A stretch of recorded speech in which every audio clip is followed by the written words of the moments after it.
Bien, y esta mañana recibimos aquí en el set de Hechos AM al ministro de Obras Públicas, Romeo Rodríguez, quien pues amablemente ha accedido a visitarnos para conversar sobre diversos temas. Ministro, buen día. Esperemos que pues todas sus labores vayan muy bien en esta semana que estamos concluyendo. Buenos días, Manuel. Muchas gracias por la invitación y un saludo al pueblo salvadoreño que nos ve y que nos escucha, ya sea desde sus casas o desde su lugar de trabajo. Nosotros hemos venido trabajando pues desde el principio del gobierno en diferentes temas de corrupción, el bypass de la libertad, por ejemplo, que nosotros fuimos a la Fiscalía General de la República, los drenajes de la Alameda Roosevelt, que también fuimos a la Fiscalía General de la República a denunciar sobre este tema, que había un convenio entre la Alcaldía Municipal de San Miguel y Fovial, y no se ha cumplido a la fecha ese convenio. De hecho, ya la Alcaldía de San Miguel tenía asignado más de $2 millones para ejecutar el proyecto y no sabemos qué pasó, ni qué pasó con el proyecto y qué pasó con los fondos. Y esta vez es la tercera vez que vamos a la Fiscalía General de la República y presentamos diferente información sobre el tema del CITRAMS. De hecho, nosotros cuando llegamos al gobierno encontramos una información dispersa, no había un expediente como tal de este proyecto, sino que toda la información tuvimos que recabarla poco a poco. Sí. Este es un proyecto que inició en la administración anterior, en el año 2013. No se hizo una licitación para poder concesionar a una empresa, que la empresa al final es la empresa CITRAMS. No se hicieron los procesos adecuados. Por ejemplo, según los informes de la Corte de Cuentas, incluso la empresa que construyó la infraestructura no era la empresa idónea para realizar el proyecto. Ellos le denominan una empresa no calificada para el proyecto. Sí. Entonces esa es una de las observaciones que hace la Corte de Cuentas. El gerente del proyecto no reunía los requisitos mínimos para poder ser el gerente del proyecto y aún así lo contrataron. La empresa tuvo diferentes retrasos. No sé si te recordás que el gobierno anterior decía lo vamos a entregar en el año 2015, pasaba el año 2015 y no se entregaba el proyecto, lo vamos a entregar en el año 2016 y pasaba el año y tampoco entregaban el proyecto.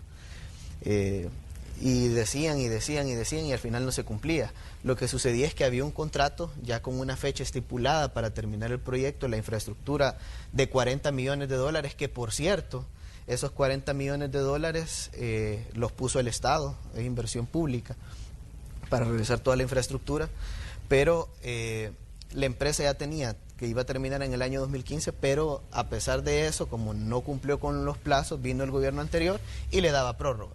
Así como hacía con diferentes proyectos. Yo creo que el bypass de la libertad, por ejemplo, no dieron más prórroga porque no ganaron el gobierno y no había forma de cómo justificarlo. En el caso del CITRAMS tampoco había forma de cómo justificar esas prórrogas. De hecho, esa es otra observación de la Corte de Cuentas, donde ellos dicen que eran prórrogas no justificadas. Según las estimaciones que se han hecho en el año del 1 de enero de 2013 al 31 de diciembre de 2013, no se impusieron multas por más de $2 millones. Ministro, pero en este caso que estamos hablando del tema CITRAMS, una situación que decíamos que saltó pues a los medios de comunicación en esos días, porque ustedes fueron a la Fiscalía a poner una denuncia debido a las irregularidades que han descubierto y las observaciones que se han hecho al proyecto en general. Si recordamos, el proyecto se vendió como uno de los puntos que podía resolver la demanda de transporte de los ciudadanos en San Salvador. Luego vimos pues cómo ha evolucionado esta situación y cómo pues fueron surgiendo elementos y críticas al desarrollo del proyecto en sí. Pero ¿sobre quién debería recaer toda esta responsabilidad, ministro? Porque definitivamente sabemos que este es un proyecto que era bueno, se ejecutó de la forma pues que no era tal vez la correcta, pero pues tiene que haber un responsable de todo esto que estamos hablando, de las cosas que no se hicieron bien.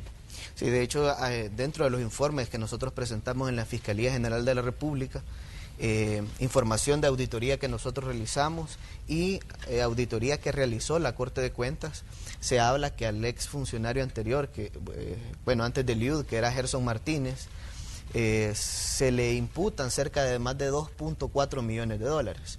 Y es justamente por responsabilidades que hay por este caso del CITRAMS. Entonces, nosotros lo que queremos es que esos daños que le han generado al Estado, los gastos innecesarios, puedan ser retribuidos nuevamente. No podemos permitir que este tipo de cosas sigan pasando en nuestro país, que se favorezcan intereses particulares sobre los intereses de la gente. Al final, si bien es cierto, el BRT es una alternativa de movilidad, así como puede ser un metro subterráneo, un metro aéreo, un transvía, un metrocable, entre otros tipos de alternativas de movilidad que hay, el BRT es una de ellas, sí, y ha solucionado el tráfico en otros países. Pero aquí en El Salvador no se consideraron ciertos estudios de tráfico. De hecho, nosotros hemos hecho un estudio de tráfico donde nos dice que de Soyapango, por ejemplo, al Salvador del Mundo, en horas pico por sentido tenemos que transportar 19.000 pasajeros. Sí. Y el BRT actualmente transporta 11.000 pasajeros. Si nosotros hemos hecho escenarios con la información que nosotros tenemos, si nosotros ampliamos la carretera, podemos transportar hasta 16.000 pasajeros. Aún así, no cubrimos la demanda que tenemos, que son 19.000 pasajeros. Y eso sin considerar el incremento que puede haber de pasajeros para transportar en el BRT, porque la idea de un transporte masivo es que las personas que se manejan actualmente en vehículos pasen a manejarse en un transporte como el BRT, como el Transvía, etcétera. Entonces, ya se sabía que este tipo de transporte no iba a solucionar la problemática del tráfico necesariamente en el país. Entonces yo creo que son cosas que se tuvieron que tomar en cuenta. Nosotros por eso hemos iniciado con un proceso de licitación de un estudio de factibilidad de transporte masivo. De hecho, las empresas ya pueden precalificarse. Nosotros estimamos que el próximo mes, a finales del próximo mes, las empresas ya van a presentar sus ofertas y luego nosotros, a más tardar en el mes de mayo, vamos a adjudicar el proyecto y luego de esto las empresas van a tener un año para realizar la factibilidad y parte del diseño de ingeniería del nuevo proyecto. ¿Qué es lo que queremos hacer? Queremos hacer como en los países de primer mundo. Ya hemos visto diferentes alternativas que se le han dado a la población, como por ejemplo la construcción de pasos a desnivel, construcción de nuevas carreteras.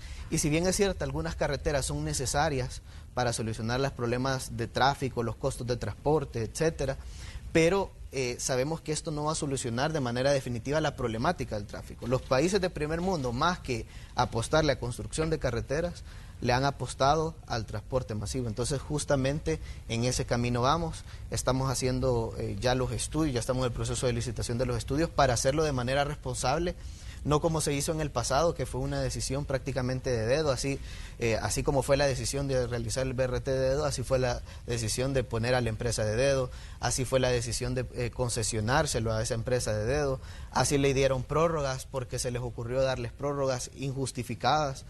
Así también, por ejemplo, decidieron que Bandesal se hiciera cargo del fideicomiso porque la empresa Citrams hizo un préstamo a la banca de Brasil y el fideicomiso quedó a cargo de Bandesal.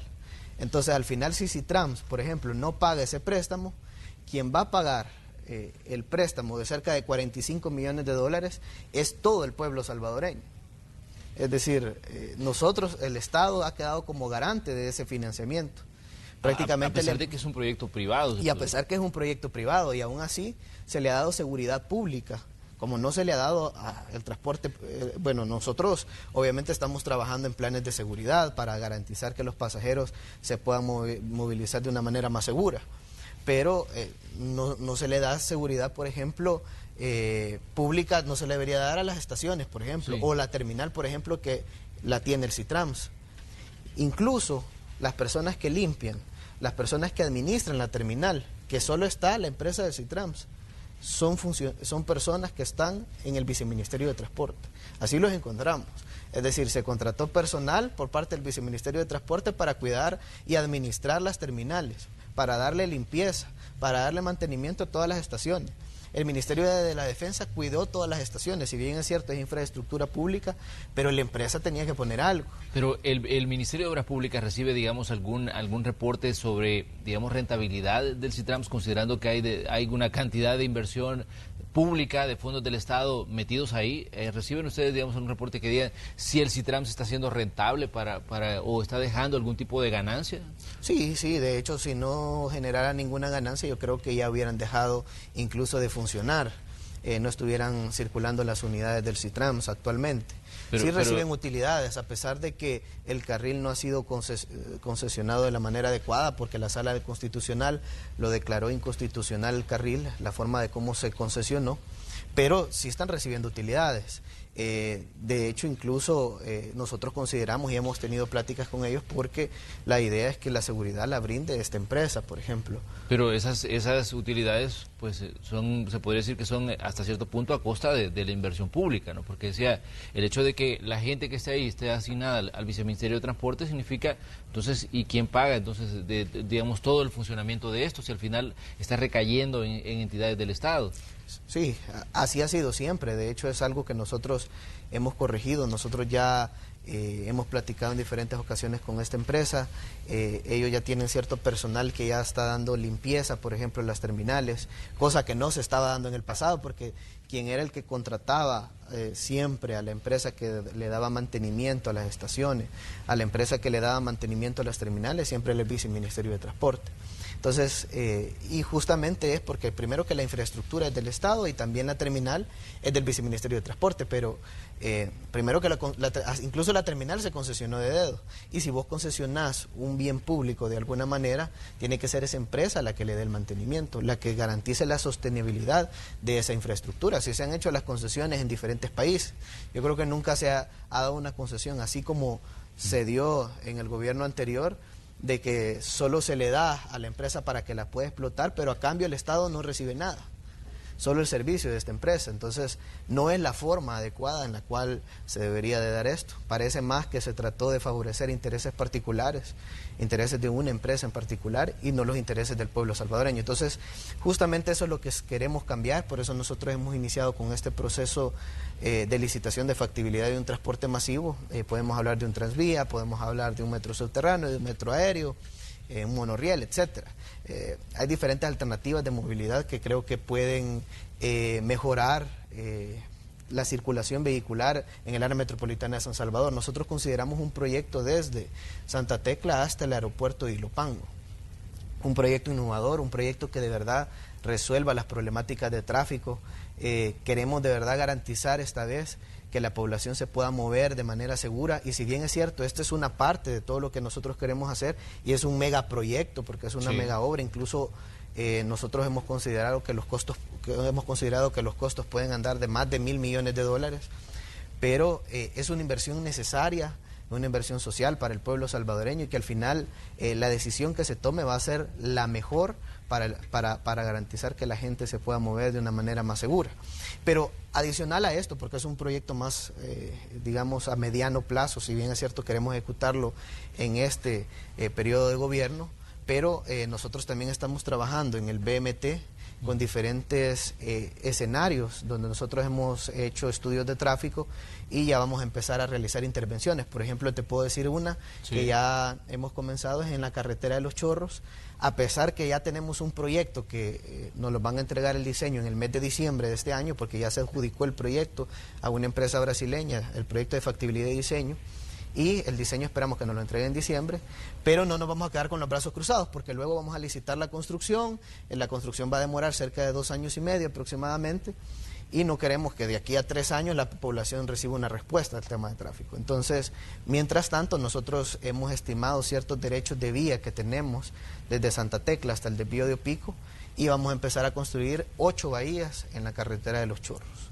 Entonces, ¿por qué 8 bahías? Porque justamente los estudios de tráfico nos han indicado que la mayor problemática que hay es que no hay bahías para los buses. Sí. No hay un espacio adecuado para que los buses se puedan parquear, y lo que pasa es que en el sector donde hay 4 carriles, normalmente se detiene un bus y ahí es donde genera cierto caos vehicular, porque no hay donde se pueda estacionar. Entonces, esa es una de las cosas que vamos a hacer. Obviamente no solo eso, vamos a realizar otro tipo de alternativas. Por ejemplo, en las mañanas, prácticamente la mayoría de personas nosotros hemos estimado que el promedio de vehículos diarios que está circulando son 60.000 vehículos, pero tenemos cerca de 15.000 que se están moviendo cerca de las 5 de la mañana a las 8 de la mañana desde el occidente hasta el centro, hasta el oriente del país, sí, que vienen del occidente a San Salvador. Entonces, en esas horas pico nosotros lo que hemos hecho es habilitar un carril reversible, pero adicional vamos a tener las bahías y gestores de tráfico, la policía de tránsito también, que va a estar en el lugar realizando diferentes gestiones para mejorar la movilidad. Pero en las noches, por ejemplo, de 5 de la tarde a 8 de la noche, vamos a también a ver la manera en la cual vamos a habilitar otro carril reversible para las personas que bajan, porque ahí no sucede al revés. Tenemos cerca de 14.000 personas que están viajando desde el oriente del país o desde el centro del país hacia el occidente, que las personas que regresan prácticamente. Entonces, estamos realizando diferentes trabajos, es decir, igual eso en la carretera de Los Chorros, a pesar que viene un proyecto de infraestructura. Sí, claro. Lo mismo en el área metropolitana de San Salvador, a pesar que viene el proyecto de transporte masivo que vamos a realizar desde el Ministerio de Obras Públicas y de Transporte, pero vamos a dar diferentes soluciones al tráfico vehicular, es decir, no nos vamos a quedar con los brazos cruzados hasta que el proyecto termine en unos 3 o 4 años para darle una solución a la población. Ministro, hay un punto que me gustaría que enfatizáramos, el tema del CITRAMS, y hablábamos de la cantidad de irregularidades que ustedes han descubierto y que pues eso les ha llevado a presentar la denuncia en la Fiscalía General de la República. Pero ¿qué esperarían ustedes de la Fiscalía en respuesta a este tema que ha estado, digamos, ahí durante los últimos años, y que se ha dicho que había irregularidades ahí, y ahora ya ustedes lo constatan a través de las observaciones que hace la Corte de Cuentas? Pero ¿qué respuesta esperarían en este caso de la Fiscalía y también en el caso también de CICIES, que se iba a involucrar en esta investigación? Sí, bueno, nosotros esperamos que la Fiscalía General de la República actúe sobre este caso en particular. Nosotros, de hecho, ya dimos cierta información a las CICIES, porque nos han requerido cierta información sobre el CITRAMS. Incluso el mismo fiscal general de la República hizo un convenio con las CICIES y de hecho uno de los casos en particular que pidió apoyo a las CICIES es justamente el caso del CITRAMS. Entonces nosotros ya dimos esa información a las CICIES. Nosotros esperamos que las investigaciones avancen sobre este caso. No podemos permitir que funcionarios, como lo hicieron en el pasado, síganse lucrando del Estado, sigan haciendo este tipo de cosas, porque es inversión de cerca de 100 millones de dólares que se ha hecho y que al final quienes vamos a poder ser afectados somos todos los salvadoreños. Si bien es cierto, es un proyecto que se planteó como un proyecto innovador, pero detrás venía ciertos intereses. Al final no les interesaba hacer el proyecto y solucionar el problema del tráfico, lo que les interesaba es ver la manera en la cual podían tener ciertas ganancias, porque adjudicar a una empresa de dedo, favorecerla tanto, de que concesionarle la terminal, concesionarle el carril segregado, darle toda la infraestructura necesaria, poner al Estado como garante de la deuda, es decir, favorecer tanto a una empresa. ¿Por qué se hizo este tipo de cosas de esta manera? ¿Por qué no se hizo un proceso de licitación? Igual lo mismo pasó con el cobro electrónico que se quiso implementar. Incluso los mismos transportistas se opusieron. Ellos nos dicen, lo que nosotros no entendemos es como al principio nos querían cobrar un 10% por el cobro de la tarifa, porque les querían cobrar una comisión de un 10%, y cuando ellos protestaron y llegaron a reclamar, de repente los mismos funcionarios vieron la manera en la cual le podían bajar de 10% a 8%. Es decir, incluso ellos dicen, bueno, ¿cómo era posible que podían hasta tomar ese tipo de decisiones? Entonces, son cosas que llaman la atención. También el tema del cobro electrónico, no se hizo ninguna licitación para escoger a una empresa en particular, sino que se hizo de dedo siempre. Entonces son cosas que no podemos permitir que pasen. Por eso nosotros hemos iniciado en este tema con un estudio de factibilidad y diseño de ingeniería, un estudio donde pueden participar empresas nacionales e internacionales para este proyecto, y delimitar qué tipo de proyecto nosotros necesitamos realizar para resolver el problema del tráfico. Y luego, cuando ya tengamos este tipo de proyecto y que tengamos los fondos para poder ejecutarlo, vamos a hacer una licitación nuevamente nacional e internacional para que diferentes empresas participen, no como hicieron en el pasado, que fue de dedo, sino que de verdad una licitación transparente. Así hemos trabajado, así estamos trabajando con el proyecto de la carretera de Los Chorros, así estamos trabajando con el proyecto de la playa del Obispo Alzonte, que de hecho también está en licitación. Entonces, esa es la forma en la que debemos de trabajar, y es la forma que el presidente Nayib Bukele nos ha instruido, hacer las cosas de manera transparente, legal y que beneficien al pueblo salvadoreño. Uno de los puntos que se cuestionó desde el CITRAMS fue el tema de la concesión. De hecho, esto fue a la Corte Suprema de Justicia. La Corte Suprema, la Sala de lo Constitucional, dictaminó que se debería abrir el carril segregado para el uso de todos los transportistas, porque sabemos que esto se convirtió en un problema para el transporte particular, porque quedaba prácticamente un carril muy pequeñito para que, digamos, circularan todos los vehículos, mientras se daba, digamos, el carril exclusivo para las unidades del CITRAMS. Se ha dicho que incluso, bueno, se podría llegar a demoler las infraestructuras creadas, ministro. ¿Qué decir sobre esto? ¿En algún momento ustedes han visualizado que se puede, digamos, quitar esas estructuras que se hicieron con el CITRAMS, considerando también que hay inversión y hay fondos del Estado que se invirtieron? Es una alternativa. Bueno, de hecho, la Sala de lo Constitucional lo que dice es de que se tiene un año, por ejemplo, para poder licitar o concesionar el carril segregado de la manera correcta, aprobada por la Asamblea. En este caso, la Asamblea tendría que trabajar en esa concesión, ¿no? Así es. De hecho, instruyó a la Asamblea Legislativa para trabajar en esta concesión. Y lo que dice incluso la sentencia es de que al final, si no se logra concesionar, demoler la infraestructura. Nosotros estamos viendo el tema de dar un tiempo a este tema, porque no queremos, por ejemplo, demoler esa infraestructura cuando estamos ahorita haciéndolo de manera responsable, un estudio de factibilidad y diseño de ingeniería, donde nos va a determinar cuál va a ser la mejor alternativa. Si al final el estudio nos dice que tiene que ser un BRT, y concesionar, y quizás por la capacidad vehicular concesionar 2 carriles, ampliar la carretera o hacer algún tipo de obra, pues vamos a hacer justamente eso. Entonces ahorita lo que estamos es en este estudio de factibilidad, y el estudio nos va a determinar cuál va a ser la mejor alternativa. Entonces no queremos digamos, hacer algo de manera irresponsable, sino que queremos hacer las cosas bien, como tuvo que haber sido desde el principio. Y yo creo que este estudio de verdad nos va a dar la mejor solución para el pueblo salvadoreño en el tema del tráfico. Yo creo que el caos vehicular todos lo viven.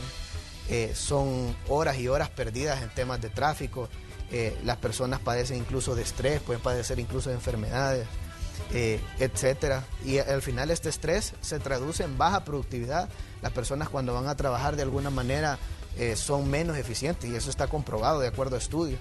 Entonces, nosotros queremos mejorar la calidad de vida de los salvadoreños, y lo vamos a mejorar no solo ampliando carreteras, no solo construyendo nuevas carreteras, sino, como los países del primer mundo, apostarle al transporte masivo. Y justamente eso es lo que estamos haciendo. Muy bien, vamos a hacer una pequeña pausa comercial. Les recordamos que conversamos hoy con el ministro de Obras Públicas aquí en el espacio de la entrevista de Hechos AM. Estamos cerrando la semana. Decíamos, saltó pues la información relacionada con el CITRAMS esta semana, cuando se puso pues el aviso en la Fiscalía General de la República para que se investigue estas observaciones que se han encontrado a través de las auditorías. Vamos a la pausa y regresamos con más de la entrevista de Hechos AM.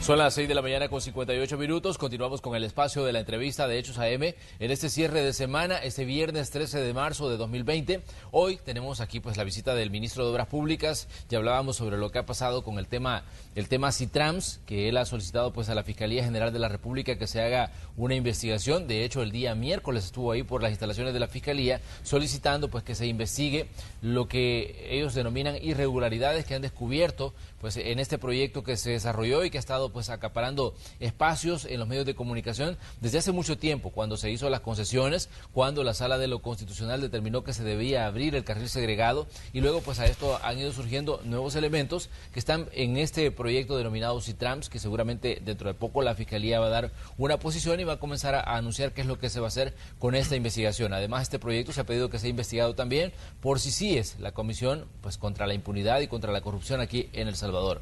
Pero, ministro, también sabemos que hay otros puntos que están pues copando el trabajo de las instituciones del gobierno, en este caso la labor preventiva del COVID-19, el coronavirus como se le conoce ya a nivel mundial, y COVID-19 como fue bautizado por la Organización Mundial de la Salud. El presidente decía en la intervención que tuvo esta semana en la cadena nacional, todas las instituciones del Estado entran en función de la labor que estamos desarrollando de prevención y de frenar pues que esta enfermedad pues ingrese a territorio salvadoreño. En el caso de Obras Públicas, ¿cómo se integran ustedes a esta labor que sabemos que pues tiene a todas las carteras del Estado pues en un estado también de alerta? Sí, bueno, nosotros desde el Ministerio de Obras Públicas hemos venido trabajando en el Gabinete de Salud, el Gabinete de Salud ampliado, donde están diferentes carteras y donde el presidente de la República nos ha solicitado unir nuestros esfuerzos. Nosotros estamos trabajando garantizando, por ejemplo, el tema logístico, junto con la Fuerza Armada, dentro de este gabinete. De hecho, hemos colocado diferentes vehículos del Ministerio de Obras Públicas a disposición para el Ministerio de Salud. Hemos hecho un convenio con la ministra de Salud para que esto no pueda haber un problema con la Corte de Cuentas. Sí. Lo que pasa es que, y también el tema de la emergencia que el presidente ha decretado, nos permite hacer este tipo de acciones, y nosotros por eso también hemos enfocado diferentes vehículos, más de 100 vehículos a disposición del Ministerio de Salud por parte del Ministerio de Obras Públicas, personal también, porque tenemos diferentes albañiles y diferentes personas del área de mantenimiento de la obra pública que de alguna manera pueden reparar baños, lavamanos, ciertas oficinas o espacios para que se puedan colocar diferentes personas que vienen de diferentes países. Entonces sí, nosotros hemos estado rehabilitando diferentes espacios del Ministerio de Salud justamente para que se puedan colocar a todas estas personas que se están llevando por medio de migración y por medio del Ministerio de Salud a diferentes lugares en específico. Por ejemplo, en Zaragoza se ha habilitado un espacio, por ejemplo, para poder tener a diferentes personas, cerca de 30 personas. Nosotros rehabilitamos ese espacio, por ejemplo, hemos pintado, antes de que se llevaran a las personas, pintamos el espacio, mejoramos los baños, mejoramos los lavamanos, y ahora ya las personas tienen un espacio para poder estar en el lugar, y así en diferentes lugares. Nosotros también estamos trabajando desde el Ministerio de Obras Públicas y estamos colocando nuestro personal a disposición para poder realizar diferentes intervenciones. Entonces, de ese lado nos hemos sumado también, por el lado del Viceministerio de Transporte, nos hemos sumado con los transportistas. Hemos tenido reuniones con la mesa de transporte para podernos integrar en el tema del transporte colectivo de nuestro país, en el transporte de pasajeros, porque tenemos diferentes personas en terminales, en los buses, en los microbuses que se está transportando actualmente, y que debemos de garantizar ciertas medidas preventivas. Los transportistas, de hecho, el día de hoy vamos a tener una conferencia de prensa a las 8:45 de la mañana donde vamos a anunciar todas estas medidas, pero te puedo adelantar algunas de las cosas que ya se están trabajando. Por ejemplo, para el personal, para el personal de los empresarios, ya se están garantizando que tengan mascarillas, que haya alcohol gel en las diferentes unidades que se tienen actualmente de transporte, no solo para la persona que está transportando a los pasajeros, sino para los mismos pasajeros, para los mismos usuarios. Se está garantizando que haya alcohol gel, se tienen kits de mascarillas, se están haciendo limpiezas en las unidades constantemente. Luego de hacer cada una de las rutas, hemos llegado a un acuerdo con los transportistas de que se tiene que hacer un proceso de sanitización de las unidades. Entonces se está haciendo luego de cada ruta que se está llevando por cada unidad, y esperamos seguir trabajando en este tema, no solo en las unidades, sino que también estamos trabajando en las terminales. Se están haciendo diferentes limpiezas constantemente.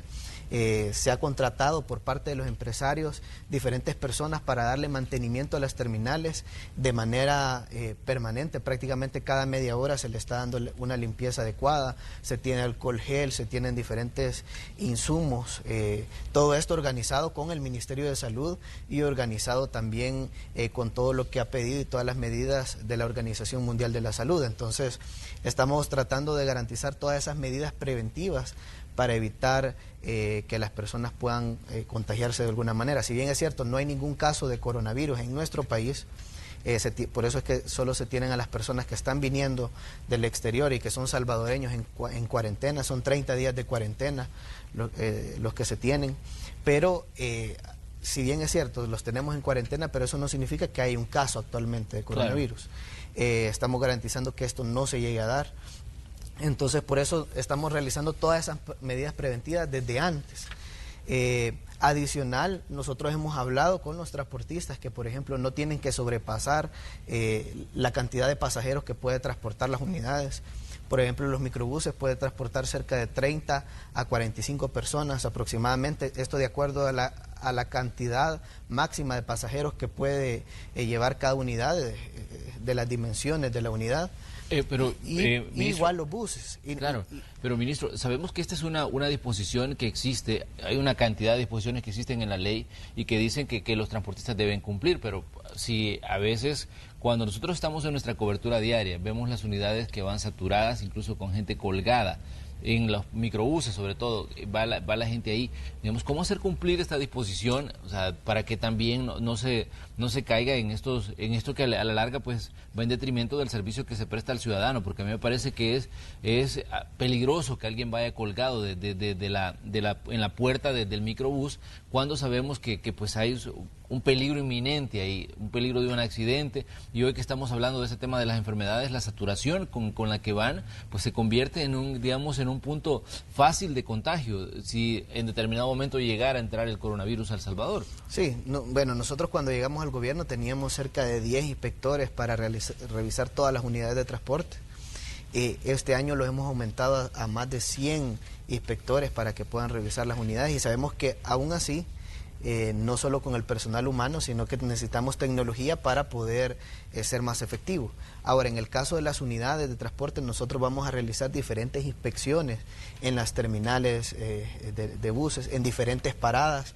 Nosotros ya tenemos estipulados, no solo con el apoyo de los inspectores del BMT, sino que con apoyo de la Policía Nacional Civil, que nos va a estar apoyando para realizar todas estas inspecciones y garantizar que se cumplan las medidas que nosotros le estamos solicitando a los transportistas, porque de hecho, por ejemplo, la infracción que se puede poner para un microbús es de $600 y para un bus es de $1,200. Eso es lo que nos dicta la ley. Obviamente estamos en un proceso de reforma de ley para cambiar algunas cosas, pero nosotros vamos a estar trabajando para hacer que se garantice que esto se cumpla.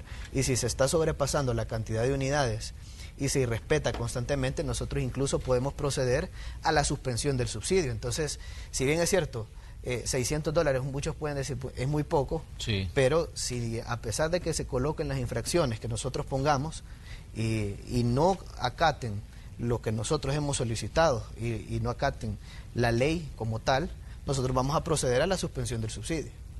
Entonces, porque no podemos estar haciendo este tipo de cosas, así como han hecho en diferentes ocasiones que subían la tarifa en horarios nocturnos y nosotros procedimos a la suspensión de subsidio a esas unidades, así lo mismo vamos a hacer si se está sobrepasando la cantidad de pasajeros en los buses y en los microbuses, y a pesar de que colocamos una infracción de manera preventiva para que no lo vuelvan a hacer, lo siguen haciendo, nosotros vamos a proceder a la suspensión del subsidio. Entonces, esto ya lo hablamos con los transportistas. De hecho, hoy a las 8:45 de la mañana vamos a tener una conferencia de prensa donde vamos a lanzar todo este plan, pero son cosas que vamos a garantizar. Ellos están conscientes de la problemática, de hecho se han sumado a este apoyo. Todo esto se ha hecho con fondos de los empresarios. Ellos van a garantizar que haya alcohol gel, que haya kit de mascarillas, todo el proceso de sanitización de las unidades que se tiene que realizar, en las terminales también la limpieza que hay que realizar. Con el Ministerio de Salud hemos trabajado articuladamente para poder garantizar que se tomen todas las medidas del caso. Se les ha explicado a los transportistas cuáles son las medidas que ha pedido la Organización Mundial de la Salud que debemos de acatar. Y también en todas las terminales va a haber ciertos espacios informativos para que la población pueda tener todos los elementos necesarios y pueda estar debidamente informada sobre el caso del coronavirus y cómo tomar las medidas preventivas necesarias. Entonces, estamos trabajando desde el Ministerio de Obras Públicas en todos estos temas. Todo el gobierno nos estamos articulando para garantizar que la población no sufra como ha sufrido en otros países. El presidente incluso decía que diera Italia para tomar las medidas que él está tomando. Nosotros lo estamos haciendo antes. Tenemos 0 casos y a pesar de tener 0 casos de coronavirus, ya se están tomando las medidas. Entonces estamos tratando de cuidar al pueblo salvadoreño. El presidente está velando por nuestro pueblo para garantizar que no hayan casos de coronavirus, para garantizar que no hayan fallecidos como se han dado en otros países. Y somos de los pocos países de Centroamérica que hasta ahorita, por todas las medidas efectivas que se han tomado, no tenemos ningún caso. Incluso otros países están siguiendo el ejemplo del presidente con las medidas que se están tomando. De hecho, bueno, los últimos reportes que llegan desde Italia hablan de que el número de contagiados ya sobrepasa los 12.000 y el número de muertos anda por los 800, arriba de los 800 ya. Y esta es una situación un tanto delicada porque sabemos que obviamente Italia es un país que tiene muchos recursos para poder enfrentar este tipo de situaciones, pero están en una emergencia que ha llevado incluso a que se paralice toda la actividad dentro del territorio italiano debido a estas situaciones. Incluso, pues hoy sabemos que países como Estados Unidos, en medio de la emergencia, a partir de hoy entra la suspensión de los vuelos procedentes de Europa digamos, hacia Estados Unidos, y esa es una situación emergente ante esta situación. Sabemos que las medidas que se pueden tomar son muchas, pero en medio de todo, digamos, lo que está ocurriendo se vuelven, digamos, determinantes para, en este caso, garantizar al ciudadano que pueda tener, digamos, una libre movilización y no enfrentarse a un problema tan serio como el que están viviendo estos países. Sabemos que, obviamente, las medidas siempre hay gente que se queda atrapada en medio de las decisiones que se toman y las situaciones que se están viviendo,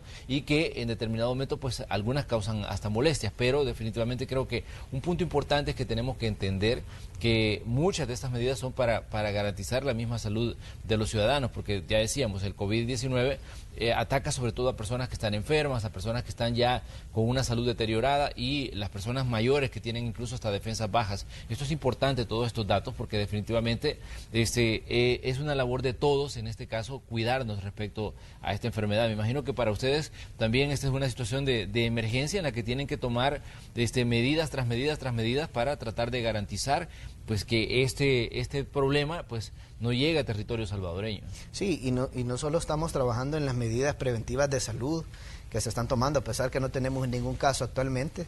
Estamos trabajando en medidas preventivas de salud, pero también se están tomando las medidas preventivas en el tema económico, porque si bien sabemos, bueno, de hecho, digamos, la banca en Estados Unidos hasta la fecha ha hecho 2 bajas de la tasa de interés, lo cual implica que están incentivando de alguna manera a los empresarios para que puedan tener liquidez, y ya se estima, por ejemplo, que en estos 2 meses, en este mes de marzo y el próximo mes de abril, van a haber otras bajas de tasas de interés, lo cual significa que ellos ya están previendo que la situación de alguna manera va a empeorar. Pero nosotros en El Salvador, por ejemplo, ya estamos tomando las medidas de impacto económico.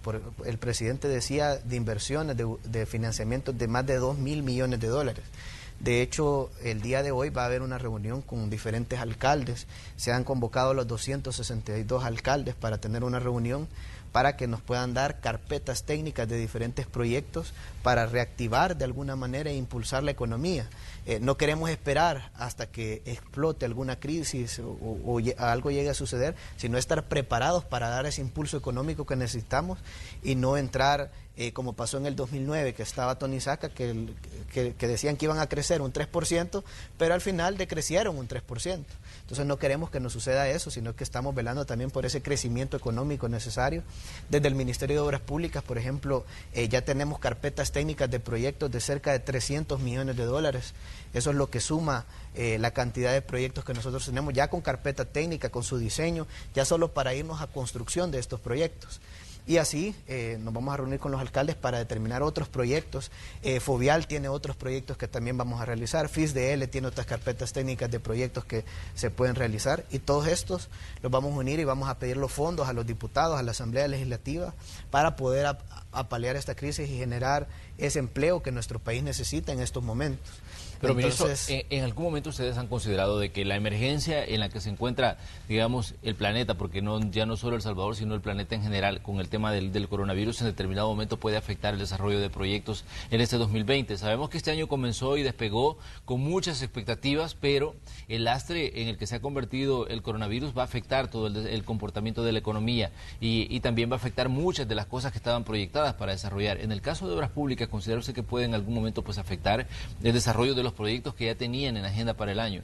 Eso es lo que nosotros estamos preveyendo, por ejemplo. Por eso es que estamos reuniendo todos estos proyectos para solicitar los fondos a los diputados en la Asamblea Legislativa para poder ejecutar más proyectos que generen más empleos al pueblo salvadoreño, que no paralicen la actividad económica, sino que al contrario, generen mayor crecimiento económico, mayores inversiones. Entonces nosotros ya seguimos trabajando. Por ejemplo, te puedo decir, vaya, por ejemplo, de la playa El Obispo a la playa El Sonte es un proyecto que nosotros ya licitamos el diseño. Este proyecto nosotros lo que hemos hecho, porque sabemos que hay empresas nacionales y también hay empresas internacionales que están participando. Entonces nosotros hemos llegado a un acuerdo que las empresas van a entregar sus ofertas de manera digital. De hecho, eso lo estábamos viendo con FOSEP, lo vimos esta semana, para que las empresas lo entregaran de manera digital y no tengan problemas en venir a nuestro país para poder entregar sus ofertas de manera física. Entonces, obviamente vamos a garantizar la transparencia en este proceso. Vamos a hacer una conferencia virtual donde se van a revisar todas las ofertas de las empresas y luego, posterior, a hacer las diferentes evaluaciones y poder adjudicar a la empresa ganadora del proyecto de diseño. Es un proyecto de ampliación de 21 kilómetros. Es un proyecto innovador para nuestro país, un proyecto que va a generar empleos, que va a generar desarrollo en toda la franja marina costera. Es parte del proyecto Sur City, ahí van a llegar hoteles, diferentes inversionistas a realizar diferentes proyectos. Nosotros también estamos trabajando ya en mejorar diferentes muelles, el muelle de Acajutla, construir muelles en las islas del Golfo de Fonseca. Ya estamos en el proceso de licitación. Y a pesar de esta crisis, bueno, no es crisis en realidad, a pesar de esto que ha sucedido actualmente, nosotros estamos garantizando que haya inversión, que hayan proyectos que generen empleo y que dinamicen el turismo interno en nuestro país. Porque si bien es cierto, van a haber personas que no van a poder ingresar a nuestro país, pero de alguna manera con los proyectos de infraestructura que nosotros estamos realizando, podemos dinamizar el turismo interno. Por ejemplo, ya pavimentamos la calle en Punta Chiquirín. Ya vamos a terminar a finales de este mes 6.7 kilómetros de una vía pavimentada de Corsaín Playitas, que ahí nos conecta con las islas del Golfo de Fonseca, unas calles que nunca se habían realizado, prácticamente las mejores playas todos dicen que están en Oriente, sí, pero no se habían hecho proyectos de inversión vial en el sector. Entonces, ahora nosotros, y no solo proyectos de inversión vial, sino que por ejemplo estamos construyendo los muelles que te digo en las islas del Golfo de Fonseca, en Punta Chiquirín, Zacatillo, Conchagüita, inversión de $5.024.000. Que van para el oriente del país, adicional a los 5 millones de la inversión que estamos realizando en la calle de Corsaín Playitas y en la calle de Punta Chiquirín que acabamos de hacer. Adicional, que ya rehabilitamos 5.6 kilómetros desde el desvío de San Jorge hasta el Amatillo, que es una carretera de 5.6 kilómetros aproximadamente. Entonces, estamos trabajando en diferentes proyectos de infraestructura vial que van a mejorar, digamos, toda la economía, la parte, por ejemplo, el Amatillo. Estamos construyendo un punto fronterizo, todo eso tiene que ver con el tema logístico. Sí. Entonces, y diferentes proyectos de infraestructura, no solo estos proyectos, sino que otros proyectos que estamos haciendo. Vamos a licitar cerca de $30 millones en caminos rurales, vías que no han sido pavimentadas, que ahora las vamos a pavimentar, y vamos a licitar la mayoría de proyectos prácticamente muy pronto. Esperamos en las próximas semanas nosotros iniciar con los procesos de licitación de estos proyectos y que de alguna manera van a generar empleos, van a dinamizar la economía a pesar de esta enfermedad, pero nosotros vamos a garantizar que nuestra población, que el pueblo salvadoreño tenga oportunidades de trabajo. Entonces, ¿cuántos puentes han intervenido? Porque definitivamente hemos hablado diversos, uno del tema de los puentes ha sido, digamos, punto de discusión en diversos momentos. ¿Cuántos han intervenido y cuánto han invertido en esto? Sí, bueno, hicimos el puente de Torola, más o menos la inversión del puente fue cerca de $700.000 aproximadamente. Esto ya con la iluminación, ya con el puente de 94 metros, porque el puente es sumamente grande, con los estribos, con las pilas que se construyeron, con los accesos que se hicieron del puente. Se compró, por ejemplo, del lado de Torola una parte del terreno, sí, los estudios que se realizaron, etcétera, cerca de $700.000. Anda cerca de $1 millón ya sumándole la calle que se hizo del lado de Torola, que son cerca de 5 kilómetros, y del lado de San Isidro, que se hicieron cerca de 2.4 kilómetros. Entonces, es una inversión que va a mejorar, por ejemplo, el sector de Morazán, pero no solo ese puente. Estamos trabajando, por ejemplo, ahorita en reconstruir el puente de Tenango-Tenancingo. Ya estamos en la etapa de diseño, ya nuestros equipos han llegado en diferentes ocasiones a realizar inspecciones en ese sector. También ya estamos trabajando en otro puente en Morazán, que era un puente de hamacas, que fue socavado, sí, que de hecho nosotros ya estamos trabajando ahí. En Chalatenango, por ejemplo, ya terminamos con el puente Huastena, hemos rehabilitado el puente Huastena, hemos colocado un paso provisional, un puente provisional actualmente, pero ya estamos trabajando en el diseño de un puente a 2 carriles de concreto, cerca de $300,000 que se van a invertir ahí en Chalatenango. Adicional otro puente que era de hamacas, donde incluso un niño resultó ser afectado, ya estamos trabajando en el diseño de ese puente también. Hay otros puentes que nosotros también estamos trabajando, por ejemplo el puente que conecta el Boulevard Merliot con la carretera Panamericana, que está aquí por la Universidad Matías Delgado. Ya estamos trabajando en el diseño de ese puente. El viaducto del Bypass de la Libertad ya estamos a punto de finalizarlo. Ese proyecto se va a terminar en el mes de julio, pero en el mes de mayo nosotros estimamos que ya vamos a tener la pista del puente finalizada. De hecho, en Semana Santa esperamos ya tener conectado ese puente que estamos construyendo, que es el puente que va a tener el claro más largo, 280 metros, más 100 metros de acceso. Entonces el viaducto al final son cerca de 380 metros y una altura de 42 metros. Se está trabajando también ya en el diseño del viaducto de la carretera de Los Chorros, que ese va a ser el más grande del país, sí. 1.6 kilómetros. Estamos trabajando también en otros puentes que vamos a reconstruir. Está el de Tenango-Tenancingo que te menciona, pero también en Tenancingo hay otro puente que hay que reconstruir. Nosotros ya estamos trabajando en el diseño de ese otro puente. Y así estamos trabajando en otros proyectos. Ministro, hay preguntas pues que son muy puntuales. Ya usted decía el tema de lo que pasó con San Miguel. La Roosevelt se convirtió pues en un problema para los habitantes del oriente del país. Sabemos que esta es una vía principal que en este municipio y que a ciertas horas se convierte en un punto de mucho tráfico. ¿Y qué fue lo que ocurrió el año anterior cuando estábamos en plena temporada de lluvias? Mucha gente denunciaba de que la calle se inundaba debido a que no había drenajes. En determinado momento se señalaba que Obras Públicas no había hecho lo pertinente ahí, pero usted nos decía que había un convenio y que hay un convenio entre la alcaldía y Fovial, en este caso, donde la alcaldía se comprometía a hacer los drenajes. Usted decía una inversión de $2 millones que se tenía que hacer y ahora pues no están ni los drenajes ni el dinero. ¿Qué es lo que ha pasado con este tema? Porque definitivamente estamos ya, digamos, acercándonos a la temporada de lluvia de 2020 y seguramente si no hay una solución el problema se va a repetir, el de las inundaciones en esta vía principal de un municipio como San Miguel.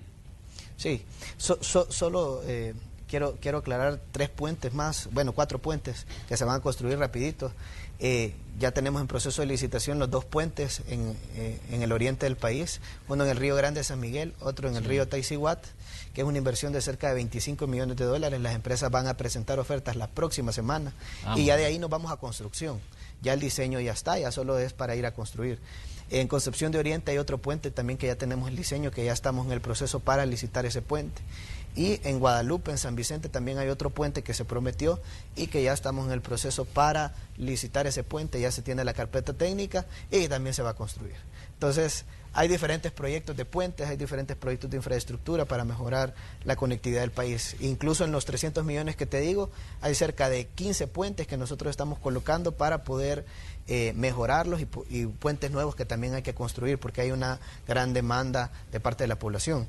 Con el tema de los drenajes, se hizo un convenio en el año 2017 entre Fovial y la Alcaldía de San Miguel. Sí. Este convenio consistía en que Fovial iba a rehabilitar la carretera, que son cerca de 2.8 kilómetros aproximadamente, una inversión de más de $2 millones que se tuvo que realizar. Ya con todo y la supervisión anda por $3.1 millones el proyecto. Y por su lado, la Alcaldía de San Miguel lo que iba a hacer es que iba a construir todos los drenajes, todas las obras de las aguas lluvias para poder evitar que la calle pudiera tener complicaciones. Claro. Entonces, por su lado, Fovial cumplió en el año 2018, en febrero, terminó con las obras que tenía que realizar. Bueno, de hecho, dentro de los trabajos tuvieron que hacer una orden de cambio de cerca de $600,000 porque ya la calle en el periodo de construcción ya había tenido ciertos desperfectos y era justamente por el tema de las aguas, de las aguas lluvias. Entonces se tuvo que hacer una orden de cambio para reconstruir esto y al final la obra terminó cerca de $3.1 millones. Pero a la fecha nosotros hemos revisado ese convenio y así estamos revisando otros convenios que se hicieron y hemos visto que no se ha cumplido.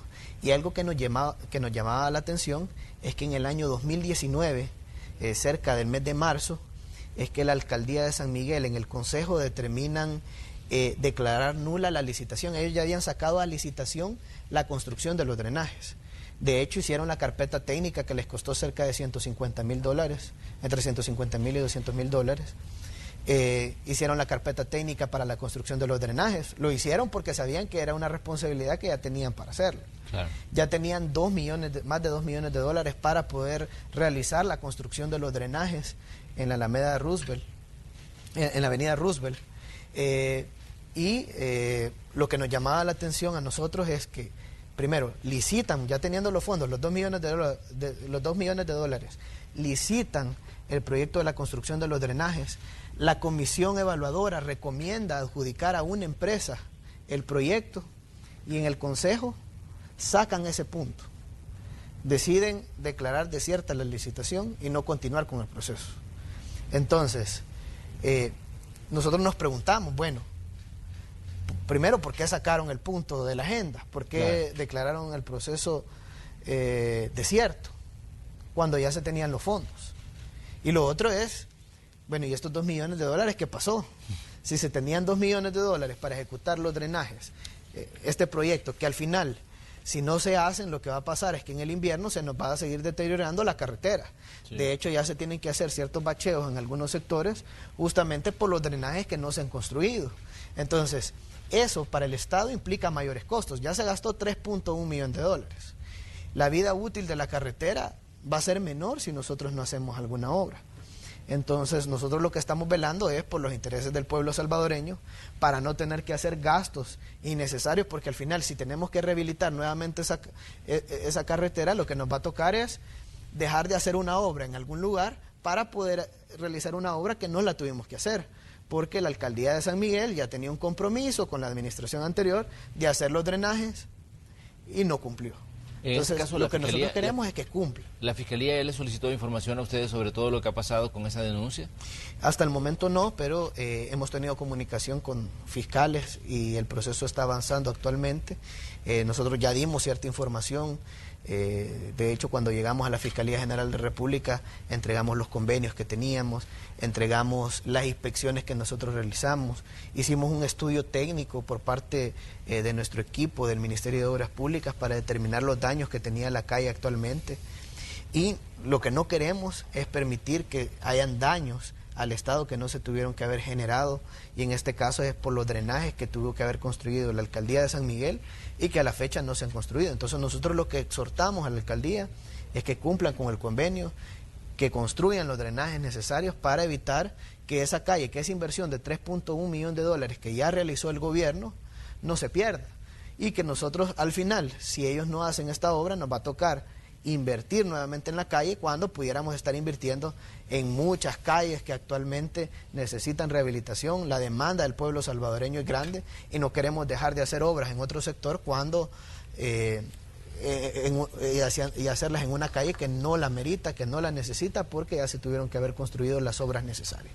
Muy bien, ministro, le queremos agradecer que nos haya visitado esta mañana de viernes 13 de marzo de 2020, una conversación con el ministro de Obras Públicas. Gracias por estar aquí, le deseamos pues éxitos en sus labores y pues lo esperamos próximamente para que sigamos hablando de proyectos tan importantes como lo del Bypass de la Libertad, que se nos quede en el tintero, y también el viaducto en la carretera panamericana, en ese tramo que conocemos como Los Chorros, donde pues para muchos ciudadanos pues se abre una esperanza, porque son los que utilizan a diario la carretera, de que esto pues ya no se va a estar repitiendo y que se interrumpa el tráfico hacia Occidente debido a los problemas que ya sabemos que ocurren constantemente en este tramo, que es muy propenso a derrumbes y a otras situaciones.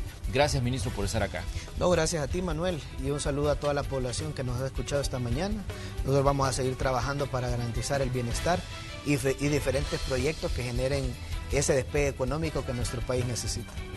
Vamos nosotros a la pausa comercial y cuando regresemos vamos a hablar del tráfico. Ya decíamos que ha disminuido la carga vehicular, esto debido pues a que las escuelas, los colegios y las universidades se encuentran con actividades suspendidas y esto ha disminuido la carga vehicular. Sabemos que el viernes es un día complicado para circular, pero ya le estábamos presentando un panorama de lo que está ocurriendo.